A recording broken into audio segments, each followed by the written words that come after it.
Hey, this is Professor Game, where we interview successful practitioners of games, gamification, and game thinking who bring us the best of their experiences to get ideas, insights, and inspiration that help us in the process of getting the students to learn what we teach. And I'm Rob Alvarez. I work at IE Business School Publishing, where we create interactive and engaging learning materials. Do you have something you'd like some help with? Ask our guests. Go to professorgame.com/question and get your question answered in a future episode. Engagers, today we have an educator. We have Chris Aviles. And Chris, the first question, we always like to make sure that our guests are ready for this interview and to engage with our engagers. So, are you prepared to engage? I am ready to launch. Let's do this. Chris is the 21st Century Skills, Technology, and Innovation Coordinator for the Fair Haven School District in Fair Haven, New Jersey, where he runs the renowned Fair Haven Innovates program that he created in 2015. And there's many interesting things that we're going to talk about today related to all these things that you've been doing. So, Chris, is there anything that we missed in that intro that we just made? Yeah, my title sounds kind of fancy, but I'm a public school classroom teacher. I spend, my entire day teaching kids, and I have some summer responsibilities, so that's where the special title comes in. The superpowers that you're granted for doing all those things that you do. Exactly. That's fantastic. So, Chris, let's get started with the first question that we'd like to make to get a little bit more personal with you guys, to get to know that you are, all the gamification experts, practitioners, are actually normal people, and in your case are normal teachers as well. So we would like to know, what does a regular day with Chris typically look like? Yeah, so get up, put 2 feet on the ground, I head to school. My morning is I have 3 classes in a row when I first get here. And what I love about my morning classes is that my kids and I run real businesses together. My 6th grade class, we do product design. We try to sell the solutions to people's problems. My 7th grade class is agriculture meets technology. And we sell a lot of our herbs and our produce to local restaurants and parents in town. And anything we can't sell, we donate to our local soup kitchen. And then my 8th grade class is a business incubator, where students could choose to grow their own business, grow a local business, or they could grow their community by doing an impact project. And then I get about an hour to relax and get some lunch and prepare for my afternoon. And my afternoon is a makerspace, which you might find interesting. My schedule is a bit tough for my afternoon classes. I see my kids once every 6 days, my 4th and 5th graders, on a 6-day rotation. And so what I'm trying out this year is I have designed 1-hour challenges for them to complete while they're with me. And these challenges range from computer science to engineering to the digital arts. And I went to this 1-hour format because I had them doing multi-week projects last year, but a lot of my guys forgot, what they were doing, or they kind of had lost interest by the next time I saw them in the cycle. And so I designed these 1-hour challenges. And as I was designing these 1-hour challenges, I couldn't shake the feeling that it felt like a game show to me. So I actually now teach my 4th and 5th grade afternoon classes as if they were on a game show. There's a whole big, intro song, and I do the whole intro. I'm the host, and today's contestants on the we call the show The Constraint, and they have to do these design thinking projects over the course of an hour. So a lot of really fun stuff that I implemented this year that I'm enjoying. Wow, sounds like a super exciting and filled with things that you have. So you were saying that you have several grades that you're teaching. Do you have several sections, or is it just one group of students? So I see my 6th through 8th graders. I see them on a semester base, and so really my class falls under, I guess, the technology special. But I try to bring in a lot of stuff to engage the kids. And then my 4th and 5th graders in the afternoon, it's part of their special rotation. So they'll see me in art and music and phys ed and health, kind of like the usual American setup for the younger guys. So not necessarily different sections. I do wind up seeing every kid in the school. It sounds very, very exciting. And the entrepreneurial twist that your subjects have is something I definitely love personally. So cheers to that day, and I'm sure you're very excited about it every time you wake up and go to school. Yeah, it's fantastic. So Chris, we just described a fantastic day with Chris, and I'm sure many engagers are thinking that this guy has it all figured out. He always has, and that these things just work phenomenally. But we also help our engagers and our audience and the people who are out there starting or thinking of starting by letting them know that it's not always been rainbows and unicorns and everything is going perfect. So the first story that we would like for you to tell us, Chris, is a story of actually a failure, of a first attempt in learning, or when creating a gamified situation for your student or some gamification that actually maybe set you for learning, for future success, whatever way you wanna frame it. Yeah, I mean, and I'll tell you, kind of to address that first part that you mentioned, I'm going into, this will be, my 7th year, I think, using different game mechanics in my classrooms. I taught high school English for 10 years. I've been in my current district. This is my 4th year. So I've used it, all the way from 4th to seniors. And I'm constantly always changing things. And I think, reframing failure as iteration and understanding that you're in a constant feedback loop. Like, I'll even give you an example right from today. Again, it's not that I necessarily think it's a failure, but I think that there's feedback loops. Their challenge, my 4th and 5th grade challenge today, was to design a balloon-powered car. And I noticed, because I called it a car, their final designs all look the same. And so when my 5th graders came in, I very quickly edited the slide to, instead of say car, I said vehicle. And then I got cars, I got sleds, I got airplanes, right? I got a lot more diverse final products just by tweaking the words. And that's the kind of stuff that I'm constantly doing, sometimes from class to class, from day to day, definitely year to year. And so I think that, I absolutely, of course, celebrate that first attempt in learning. But I think if we start to frame what we're doing as feedback loops, and understanding that there is always better ways to tackle things, to me, I get more mileage out of that. To answer the second part of your question, probably the I guess we'll call it the biggest failure that I used when I first started gamifying, or the biggest failure that I had, was that I created an unfair gamification system. And so going back, 7 years ago, I turned my classroom, my high school English classroom, into a video game. And I did that because I had really, I had learners that were not very motivated.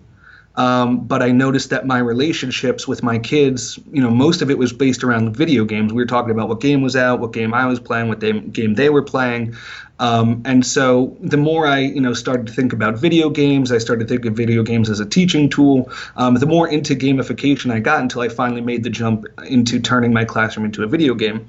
But when I first started out, part of my system is I do something called achievements.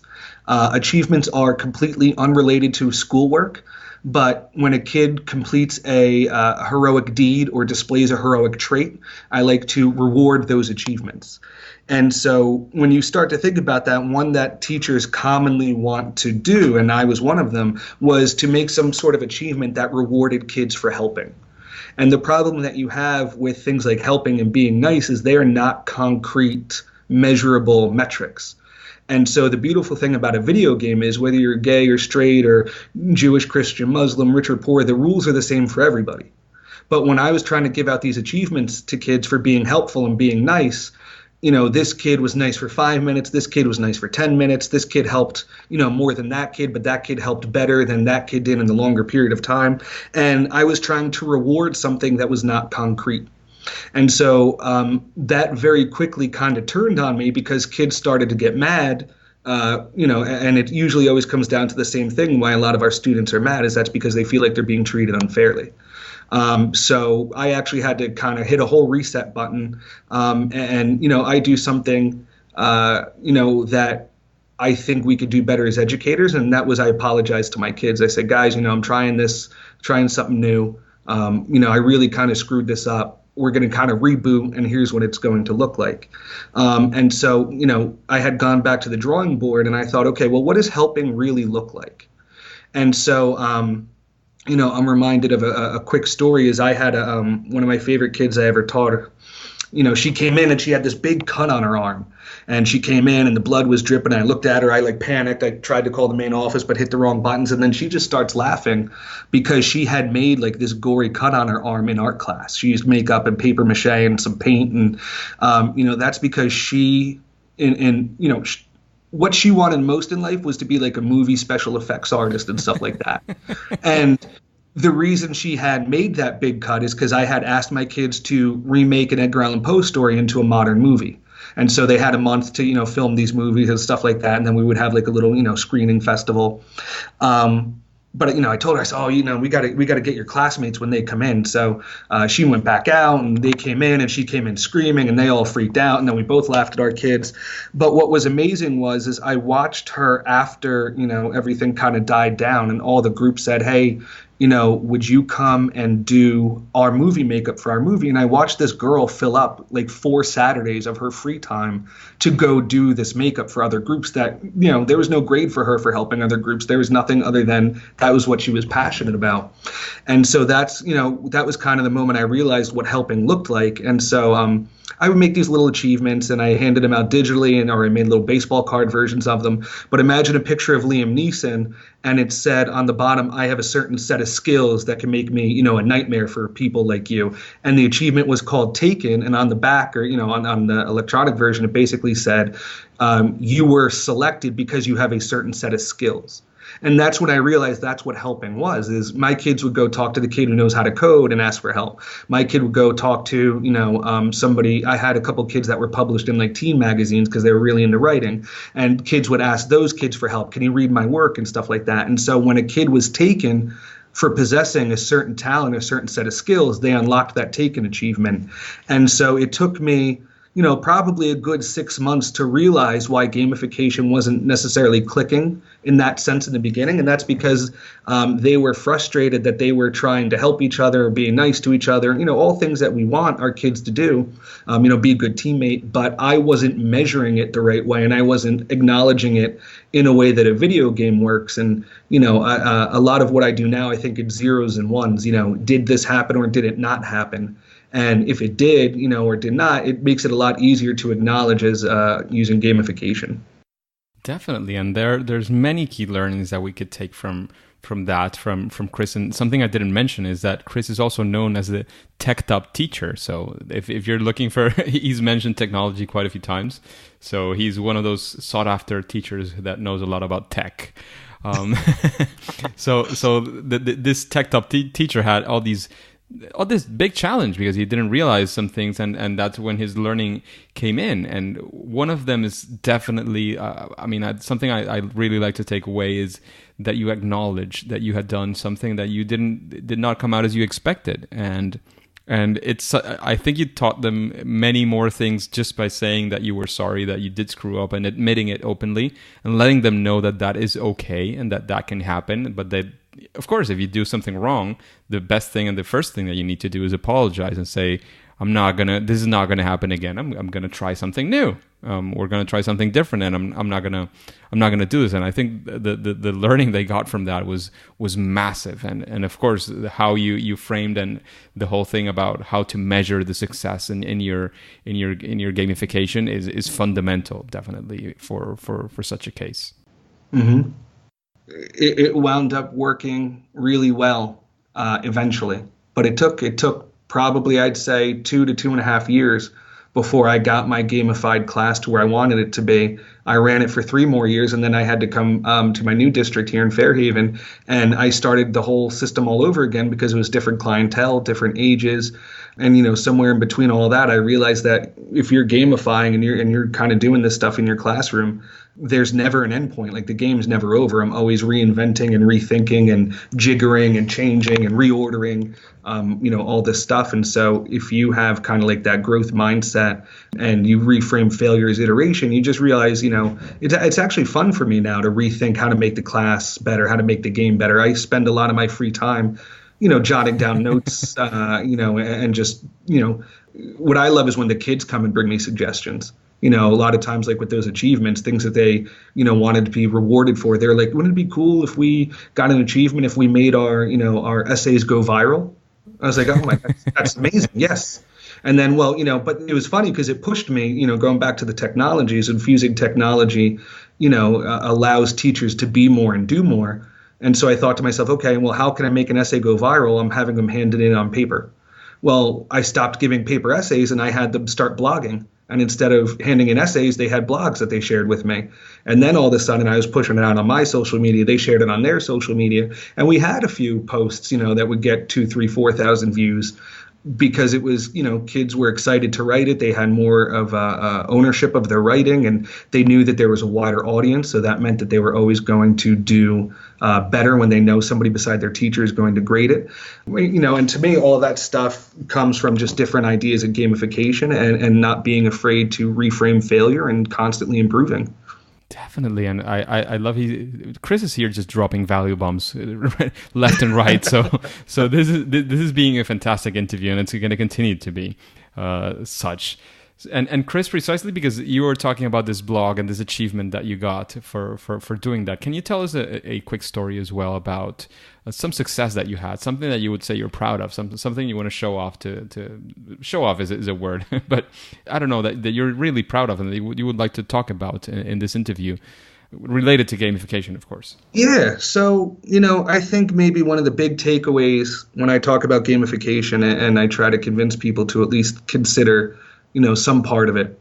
When a kid goes home and plays a video game, they are the chosen one. They have all the spells, all the weapons, all the trust. They are the only one that can save the world.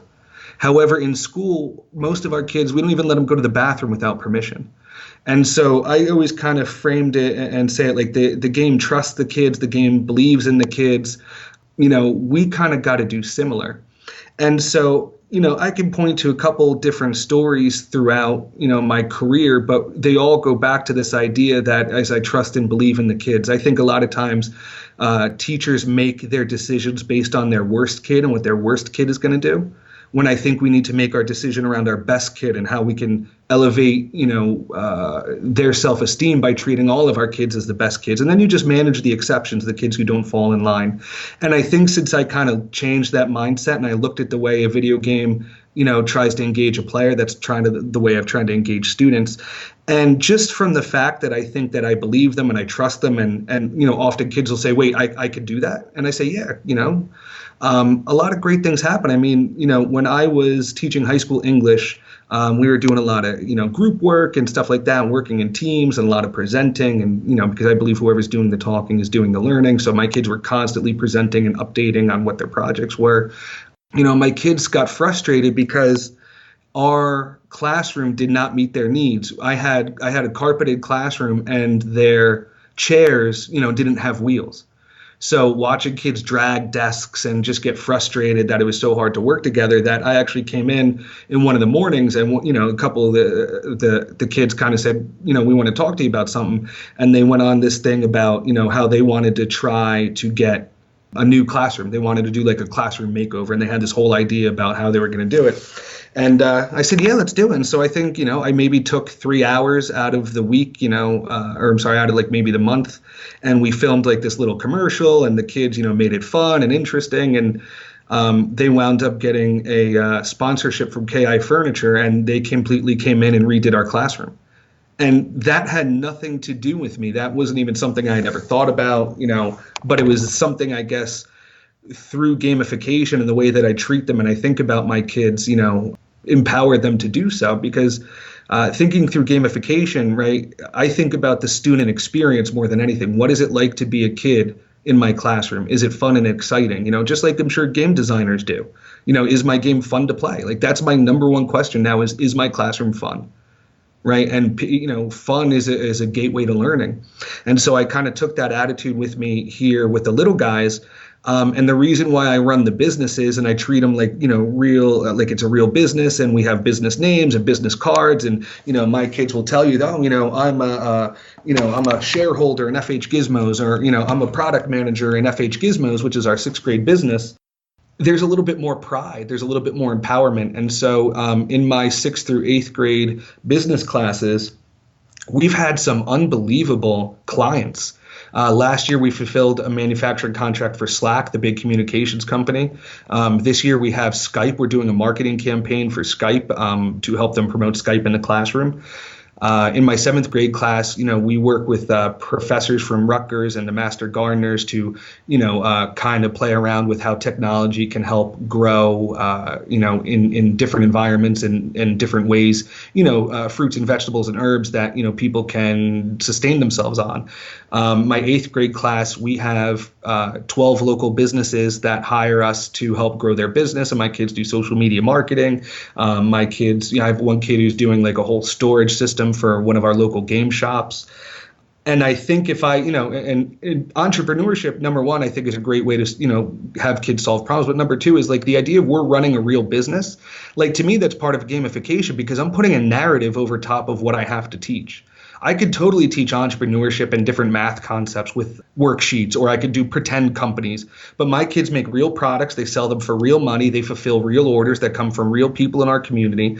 And it's, if you came in and saw, it's like a little company inside of a school. And kids love that. It's empowering. There's a story here. Daniel Pink said it's autonomy, mastery, and purpose, and entrepreneurship and the narrative of being, business owners and 8th graders starting their own business. That's all part. And you can add and you use it as well. Andrzej Marchewski's RAMP, which is autonomy, mastery, and purpose, and also relatedness, because they're relating to each other and they're doing all these things together socially. Yeah, I think when you look at video games and the classroom, they're not dissimilar, right? The video game has some type of content and then it's going to deliver it to you somehow, whether it delivers it to you by holding your hand while you attack rats in the sewer and then the world opens up and you can kind of go where you want, or it delivers, it's really just it's all delivering information. And video games are fantastic at delivering information. And so I have to deliver content and information to my students. I could do that with a textbook and worksheets, but, it doesn't ramp well. In a very broad generalization, we could say that school in general, of course, not in your class, education in general, not in many of the classes that we've known, but mostly it's a very poorly designed game. But it is a game. It has feedback. It has relatedness. It has all these things. It has status. It has badges. It has points. It has all these things that games have. However, it was not designed as such, and it was maybe not thought through those lens. So it's time to think about it that way. 100%. And it's so funny you say that is because I tell stories, especially when I taught high school, that like I'm a habitual like B student. I could get a B on anything. However, I would always take that extra step to go talk to the professors at college and go get to know them. And I would basically charm my way into an A. And so that was all part of the game for me. In my eyes, when I was given a grade, like that was the opening salvo of negotiations. And so it really was just a game. How can I game the system? And I think if we started to think about school as the game that it is, where you complete a task and you're rewarded points, just like in a video game, like maybe we could design it way better. I know that I design the content that I give students. I design it like a video game level. It starts out holding hands with the onboarding and then it grows into something from there. So yeah, you're right on with that. Something that we always like to have from our guests is if they follow any sort of process when creating gamification, especially for a classroom and for students. Do you have any sort of process, any sort of steps that you follow when you're creating these experiences for your students? Or how do you approach it if you say, well, I'm going to include it now, what do I do? Sure. So, I always fall back to design thinking. I'm a huge design thinking fan. In Silicon Valley, they call it like the user experience. It's all like everyone's talked about the same thing. But like I mentioned before, the place I always start was, what is it like to be a kid in my class? And I put myself in their shoes. Would I want to do this assignment? Is it allowing me to be creative and use, my personality and my expertise and my passion to complete this project or complete this lesson? And then I constantly get feedback from my kids. My kids do surveys.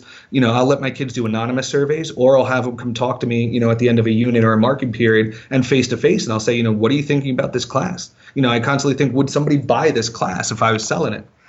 So it always starts to me with a play, a student experience, and from there I try to craft. I as a teacher, you got to jam a lot of stuff in through the year. So I try to take the stuff I have to teach, and then I try to put like that layer of fun and passion and interest and entertainment that allows a kid to tap into something that speaks to them.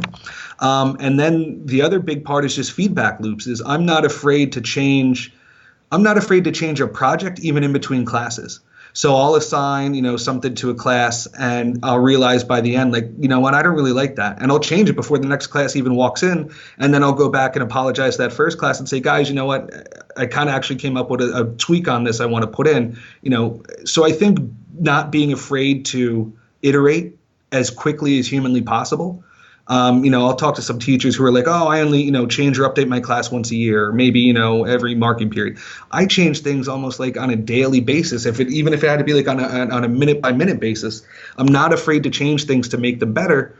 And when you start to get into that mindset, you go through so many iterations that within a week or, a month, you have 2 or 3 years worth of iterations put into your classroom, whether it's lessons or using gamification or, anything like that. Especially because you have like several opportunities that maybe not everybody has. But Right. Since you have several opportunities, it's an immediate feedback. And I just wanted to throw out a warning. It's good to be able and willing to change things immediately. However, if you set out some rules to your students, I don't know how do you handle this, and I would like your thoughts as well.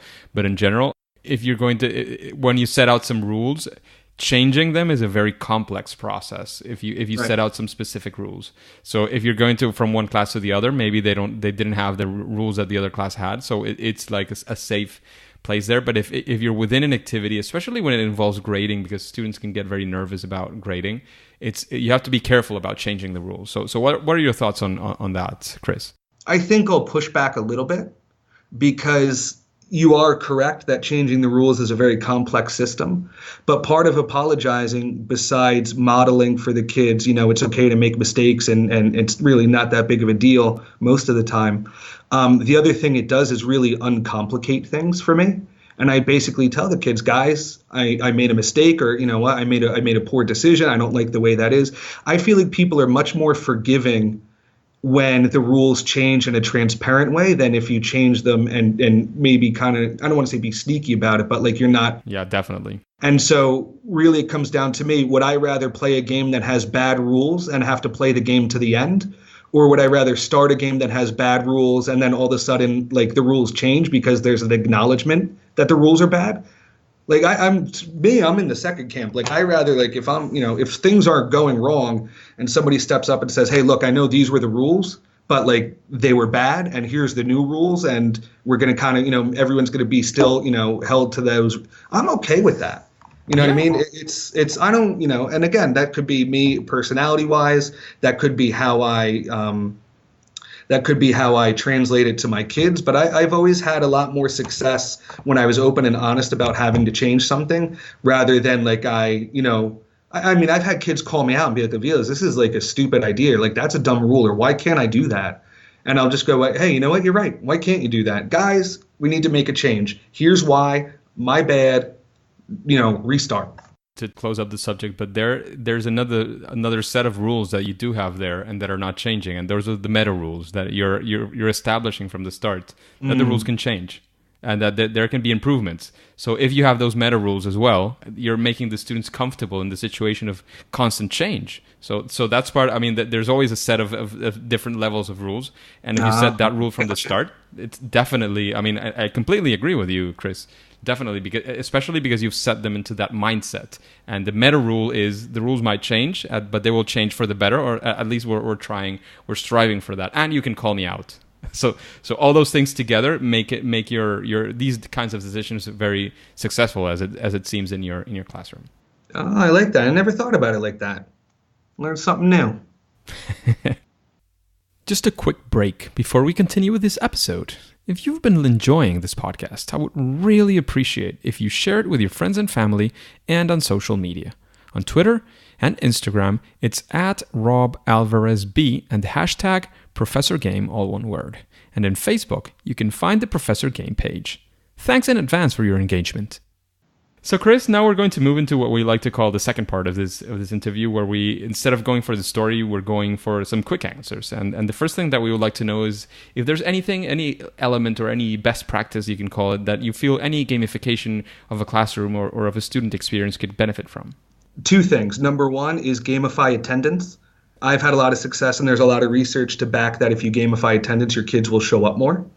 And number two is every teacher who's using kind of like that achievement system I mentioned, where you reward kids for heroic deeds and heroic traits, make an achievement that anytime a kid gives a presentation and does not use PowerPoint or Google Slides, that they can earn that achievement. Because I added that and it totally changed my teaching career, because when kids couldn't do PowerPoints, they started to bring in all these different ways to show what they've learned. Screencasting, book trailers.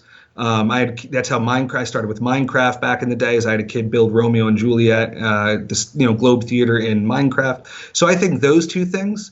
What do you mean by gamifying the attendance? So what I used to do is I put my kids into guilds. And so if an individual student showed up that day, they turned 10 AP. And so in the gamification system I use, 10 AP achievement points, they're used to buy things from the class store.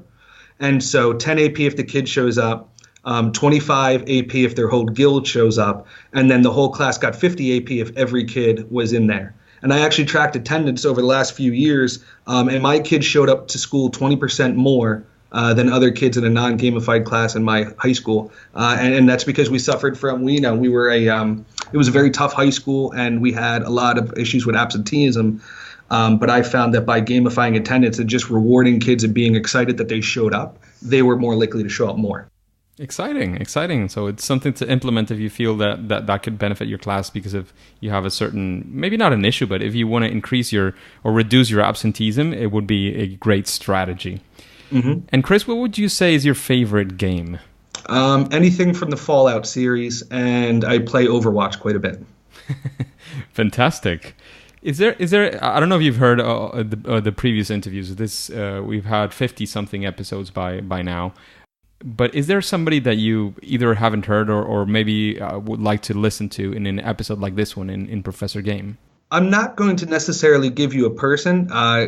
You have hit my radar recently, and I'm going through your back catalog, and I'm just blown away, by the amazing experts that you have. So I haven't gotten through everything. Thank you very much for that. I'm on episode 10 or 11.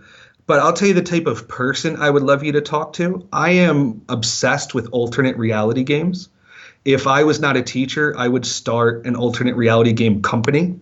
And so I've always wanted to hear from somebody who works at like a company called like 1031. They put on like these big, alternate reality type events or promotions for video games or recording artists. Or even going back to like one of the first ones, I Heart Bees, which was the alternate reality game that introduced Halo. And that's Jane McGonigal was part of that crew. I would love to talk to somebody who has done alternate reality games on a large scale, because I just think they are the coolest form of entertainment. And I think they're only going to get more and more popular, as augmented reality becomes a thing. Beautiful. So maybe we could sneak in Jane McGonigal, who has been a previous suggestion as well.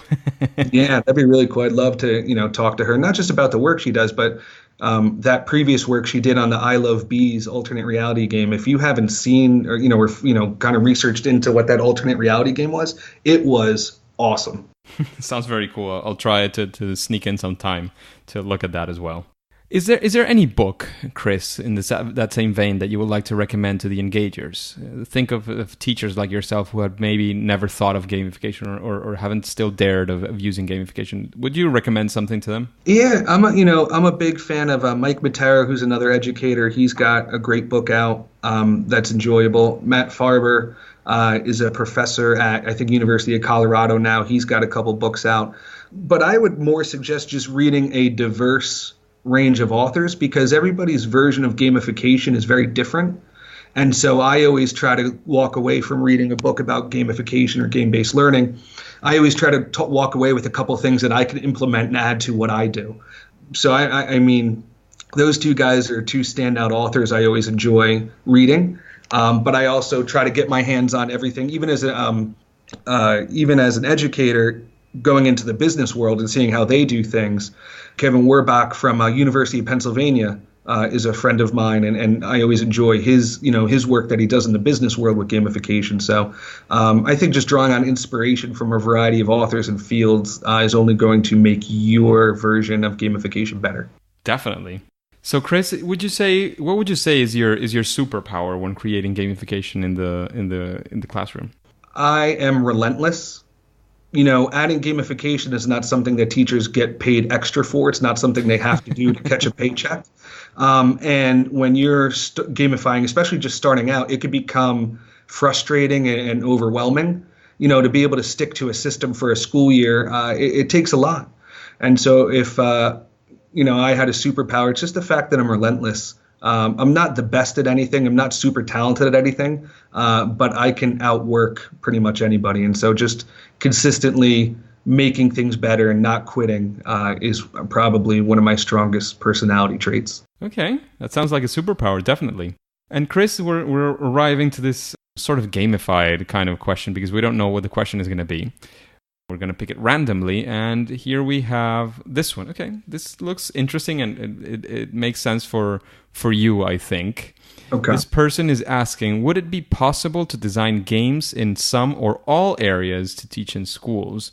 And has like a sub-question as well of asking if this could be included in textbooks that are used in schools. What do you think? What's your stab at this? So I 100% think that you can gamify any class. I've been very lucky to work with, probably a couple hundred teachers over the course of the last 7 years, whether it's just answering questions in email or giving presentations or, the odd school district that will bring me in and help me, have them gamify a department. But even if you look at in the States, in New York, we have a school, I guess I'll call them a school district. I don't know if that counts. But I think it's a private school district. They're called Quest to Learn. And the entire school is gamified. And it's presented through questing. And there's a lot of game mechanics that they use. So 100%, going from high school English to technology, going from, older kids to, the younger kids I have now. And knowing who I've worked with, I haven't come across a situation or a system, even when I've worked with teachers that have a lot of technology and technology know-how, and I've worked with teachers that have no technology or no technology know-how, and we've always come away successful. So I definitely think you can gamify any class. I think you can gamify an entire school. I think gamifying a textbook would be a challenge. That I'd have to wrap my head around is how would you present probably the most boring form of education. How would you try to liven that up with gamification? The first thing that came to my mind when I read the textbook part was read your own adventure kind of books. Yeah, like the quick. That's like the quick, sort of not easy, but sort of quick and easy thing to think of. But it is interesting to think of, because I'm guessing that this person might be thinking of something around, because the textbooks is the typical thing that you see in every school, so you can kind of standardize using gamification if the textbook that is assigned to a full district or a state or whatever is gamified already. Yeah, or I'm even thinking, so like my mind, the closer you can get to like role playing and making things like reality or alternate reality, I always find to be the most engaging.